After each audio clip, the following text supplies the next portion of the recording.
Magandang morning po mga kapatid.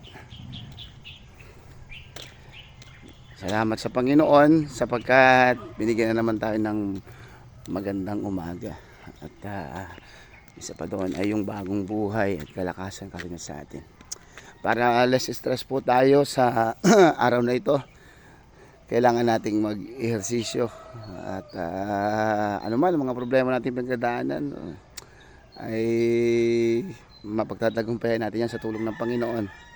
Ang maganda ay ihanda natin yung ating mga sarili sa araw na ito na malusog, malakas, at isa pa doon ay very inspiring. Laging tumitingin sa bagong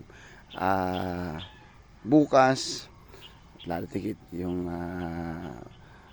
tinitingnan natin na sa anumang mga ating pinagdadaanan sa ngayon, mayroon pong pangako ang Panginoon, may pag-asa, at atin po itong mapagtatagumpayan.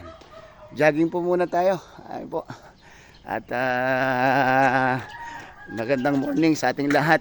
Ito po si Pastor Ian na laging nagsasabi na ang buhay na may pananampalataya sa Diyos ay buhay na may pag-asa. Pagpapala po ang laging sumatin.